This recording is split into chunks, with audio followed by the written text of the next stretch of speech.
What's up, everyone? It's your boy Ailurus, and we're back at it again on r/AmITheA. And for today's installment, I found 4 really insane stories that I want to share with you, so let's just jump into it. Our first story comes from user AdministrationFine52. My 50-year-old dad has been having a long-term affair with a woman for over a decade.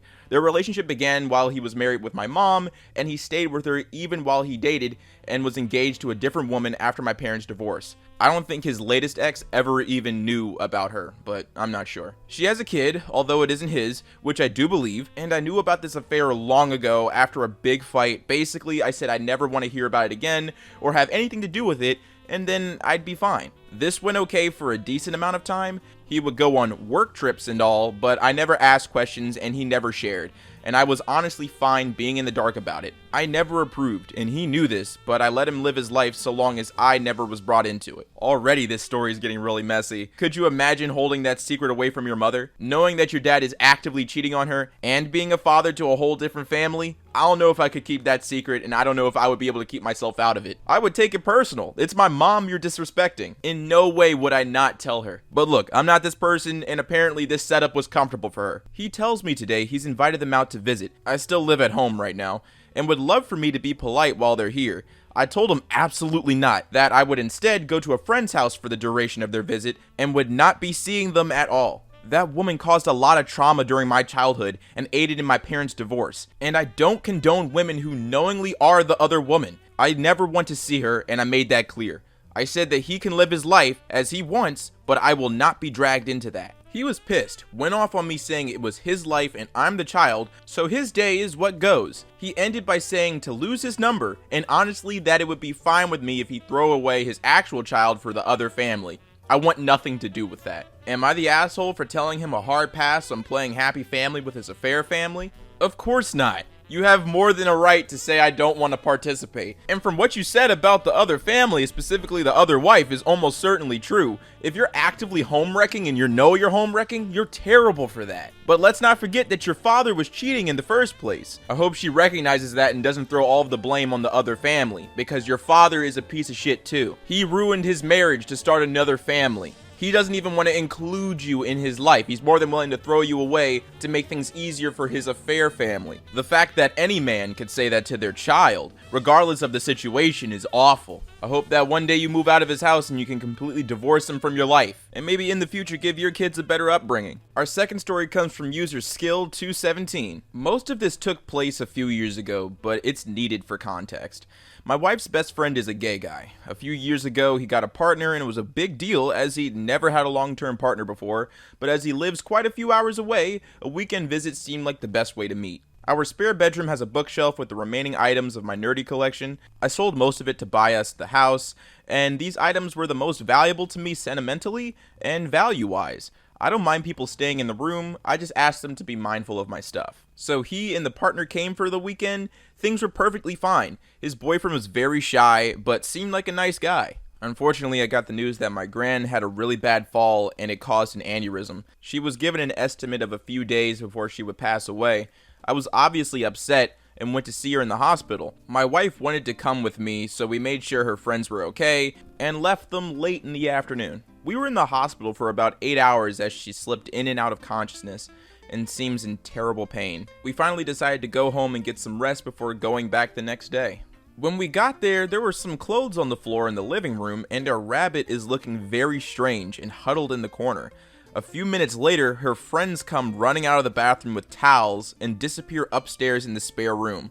At that moment, I didn't care. I was exhausted and went to bed. Oh man, not the rabbit. What happened with the rabbit? Why is the creature nervous? You see, that would be the first thing that came to my mind. If my pet seemed really skittish and nervous around these people, I would definitely think something went down. But given this dude's situation, I'd totally get being exhausted and nonchalant about anything that's happening in that house. A lot more important things were going down that day, but that whole situation the dude came back home to was suspect. 100%. In the morning, my wife went to explain that we would go back to the hospital that day, and they said that was great because the new boyfriend needed to go to the ER because he had really bad pains. That worked out because we didn't know what to do with them till they could get their train. This meant we could drop them off as soon as we left the hospital, as the train station is nearby. He got the all clear and they left. My gran hung on for a week before passing, thankfully in peace. However, when cleaning the spare room, I found that several of my things had been tampered with. 3 model kits were broken, not unfixable, but the worst was a mint-in-box vintage transformer had been opened. I was incredibly pissed off by this and ended up ranting about how they were selfish jackasses. My wife said that she didn't want to complain to them because she didn't want them thinking I was homophobic, which I replied that I don't care what they think, their sexuality had zero to do with it. It was their lack of respect. I calmed down and eventually just dropped it. However, it's now 2 years later and they want to come back and stay again. Now COVID restrictions are easing off. I said that it was fine, but they would need to get a hotel as I'm not having them stay in my spare room. My wife thinks I'm being an asshole for this and didn't want to tell them to do that. Am I the asshole here? Oh, and quick edit about the bunny thing. It seems like they were having sex in the living room. Also, the boyfriend's injury seemed to be a cut scrotum that he was worried would be infected. Now, our rabbit can get bitey when spooked, so it seems like he got a fright while they were doing it and bit the boyfriend on the nuts. This is the bunny boy. His name is Juan Sanchez Villalobos Ramirez. Don't mess with him. Okay, so that was a trip from start to finish. Your wife's friends are crappy for touching your stuff. You made an effort in telling them that everything in there is sensitive and valuable, and to kind of leave it alone. They lived in your house for a weekend and seemingly fucked on your couch. They have no sense of courtesy or etiquette. It's obvious that they took advantage of your hospitality, and you're definitely not in the wrong for pointing that out. It's one thing to damage a valuable item, it's another thing to frighten my pet because you were having sex in my living room. And they didn't even have the decency to clean up afterwards. They scattered their clothes everywhere and they ran upstairs half naked. And if they think you're being homophobic by pointing out their bad actions, then I guess that's the situation. You are in the right to point out that they were being crappy. You're not being homophobic by saying so, and if they want to draw that conclusion, that's on them. You should have a conversation with your wife about all of these issues and maybe make it imperative for her to find new friends. Our third story comes from user throwaway0982726. I, 33 years old, have a sister 30 years old and a little brother 17 years old. My mom, single mother, our parents divorced while she was pregnant with my brother, was a wonderful mother to both me and my sister. However, she switched up incredibly while raising my brother, so much to the point that I offered to raise my brother instead. So my brother, who is now a junior high school student, has self-esteem issues, especially related to how he looks/weighs. He was a chubby baby, and my mom used to say negative things to him all the time, which I guess kinda ruined his self-esteem. My sister and I always called him cute, handsome, etc., but obviously our mother's words had a bigger effect on him. To put it in perspective for you guys, he's 6'1", underweight, objectively a good-looking kid, yet still finds himself ugly and or fat. I, a 5'8" woman, weigh more than him, and I'm at a healthy weight. Anyways, despite everything, he's still a cheerful and talkative kid who really does love our mother, and this makes me 10 times angrier. Now on to the problem. I made a mess in the kitchen yesterday while doing a little baking and accidentally fell asleep on the couch due to exhaustion and forgot to clean up. My mom saw the mess and started screaming at my brother, and my brother said that he'd clean it up and that he was sorry. He basically admitted to doing something he didn't do, and when I found out, I immediately told my mom that it was my fault, but she said that it was fine. I asked her to apologize to him, but she said that he was a man and that she doesn't need to. I got mad and told her that if she kept this up, then her son will end up doing something drastic. She said that she wasn't doing anything, and I said something along the lines of, "Seriously? You're seriously the cause of all of his problems." I also called her a terrible mother. She got mad. She said, "I didn't go through all this shit for my own daughter to take a boy's side over her mother's." She made a lot more gender-based comments like, "You're a girl, you should take my side, and he's a boy, and he deserves it," etc. Then she went to her room and slept. Oh, so that's what this is about. She has a divorce and becomes a single mother, so she takes her frustration out on her son, a boy who had nothing to do with her situation. Yeah, he's a young boy, your son, not your ex-husband. You can't just hate him because he happens to resemble him or just happens to share his gender. It's pretty transparent to see why she hates her son so much. Honestly, I'm just confused now. Also, while I don't regret standing up for my brother, I feel like I maybe shouldn't have blamed her for all of his issues, since that's a pretty big accusation and she's obviously hurt. I'm thinking I should have been more mature.